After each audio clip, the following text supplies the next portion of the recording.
Ladies and gentlemen, today we embark on a journey to explore one of the most iconic and awe-inspiring structures in the world, the Great Wall of China. Stretching over 13,000 miles, this architectural marvel has stood the test of time, enduring centuries of history, war, and natural elements. But how did it come to be? And what secrets lie behind its construction? Let's dive into the fascinating history and the monumental effort that went into building the Great Wall. The story of the Great Wall begins more than 2,000 years ago, during the early days of Chinese civilization. The earliest walls were not the grand, continuous structure that we imagine today, but rather simple fortifications built to protect early Chinese states from raids by nomadic tribes in the northern steppes. These walls were constructed by various rulers and kingdoms along the northern frontier of what is now China. But it wasn't until the Qin dynasty in the 3rd century BCE that the Great Wall as we know it started to take shape. Emperor Qin Shi Huang, the first emperor of unified China, is often credited with initiating the construction of the Great Wall. After conquering the warring states and unifying China, Qin Shi Huang sought to protect his newly formed empire from the Xiongnu, a fierce nomadic tribe from the north. Emperor Qin Shi Huang ordered the construction of a system of walls and fortifications along the northern border. This was no small feat.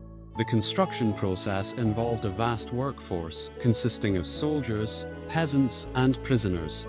In fact, the wall was built using forced labor, and thousands of workers lost their lives during its construction due to harsh conditions and the demanding nature of the work. The materials used for the wall varied depending on the region. In the western deserts, the wall was made from rammed earth, while in other areas, it was built using wood, bricks, and stone. The construction techniques were quite basic. Workers would pile dirt and stone into wooden frames, which would then be compacted and dried in the sun. Despite the enormous effort, much of what Emperor Qin Shi Huang built was not the permanent stone wall that we associate with the Great Wall today. Rather, his walls were often crude and temporary, though they served as a starting point for the wall's later developments. The Great Wall's construction continued long after the Qin dynasty. During the Han dynasty, 106 BCE to 120 CE, the wall underwent significant expansion. The Han emperors recognized the need to defend China's vast northern borders against various nomadic tribes, including the Xiongnu, who remained a constant threat. Under Emperor Wu of Han, the Great Wall was extended, with sections reaching all the way to the Gobi Desert.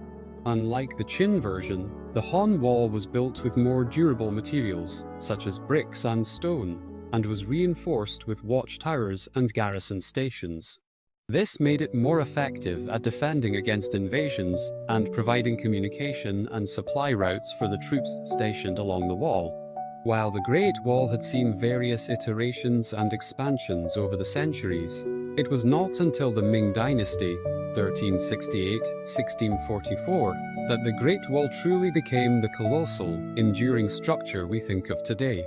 The Ming emperors, faced with constant threats from the Mongols, recognized that they needed a solid, well-constructed barrier to protect their empire.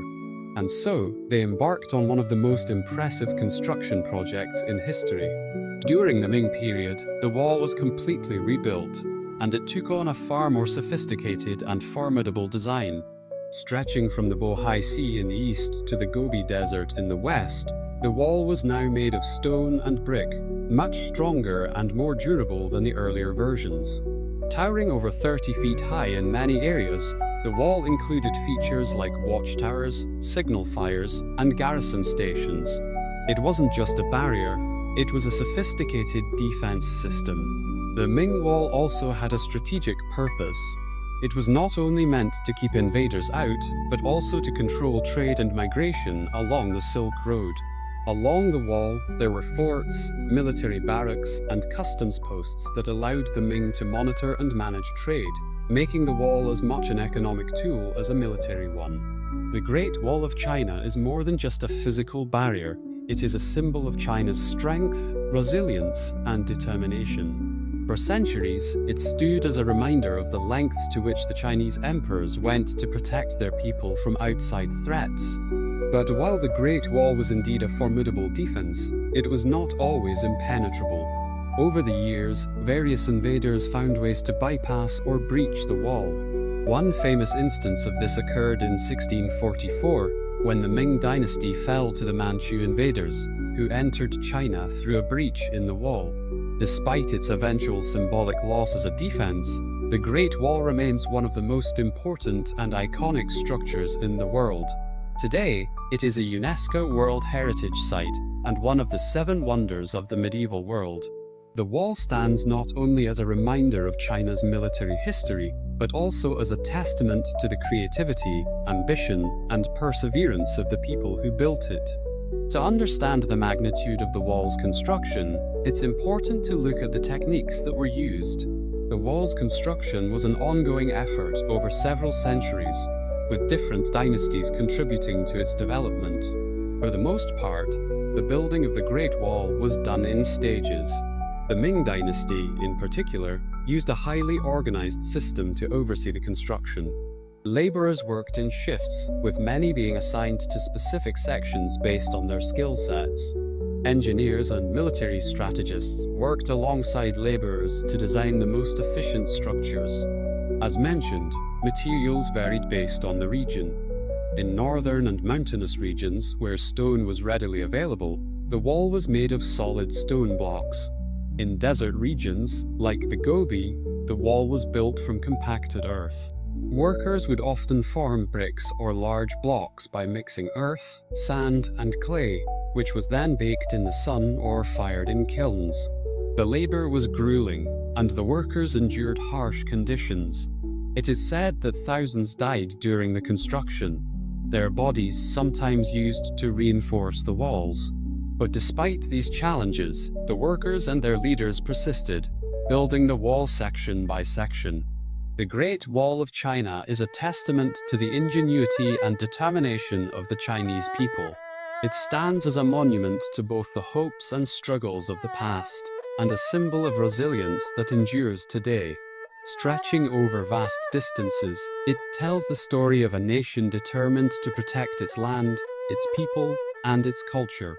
From humble beginnings to a colossal construction project, the Great Wall remains one of the most impressive architectural feats in human history.